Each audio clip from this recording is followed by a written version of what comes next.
The day before Conor McGregor's megafight against Floyd Mayweather last year, all the attention went from the Irishman's fists to somewhere a little further south.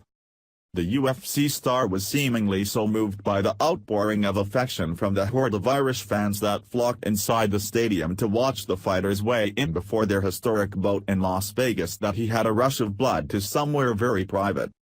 He appeared to walk on stage with an erection, and any chance of it remaining the little Irish elephant struck in the room disappeared when Mayweather spotted his rival's boner, and began pointing at it and taunting.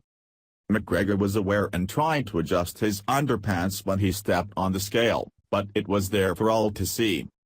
On Thursday, McGregor uploaded a photo to Twitter of him at the weigh-in back in August and gave the strongest indication yet everyone was right about what was going on underneath his Calvin Kleins. He didn't address the issue at the time, but all it took was one very suggestive emoji to imply he's embraced the fact his nether regions were sufficiently tingled by the momentous occasion. For those not fluent in social media speak, the eggplant emoji McGregor used commonly represents a male's old fella. Perhaps the 29-year-old was just keen to let his 6.82 million followers know everything's back in working order after he was struck down with what he called the Australian flu virus recently.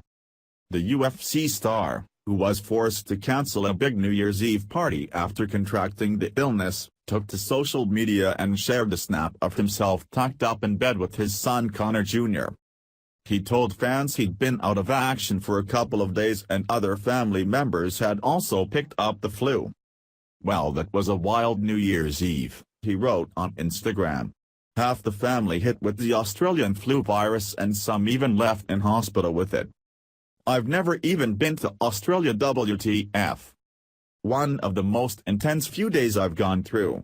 Big New Year's Eve party cancelled at the last minute and I am left shaking in bed the past 2 days." The fighting icon also wished fans a happy new year and said he'll be ready for whatever happens in 2018. "I'll leave that with the rest of the bad behind me in 2017 and take with me the many great experiences I've had this year," he captioned an image. "Thank you all and happy new year to everyone. 2018 I may go back to the back pages instead of the front pages again. I will be ready for whatever comes. Be sharp and be fast this year because I am sharper and I am faster.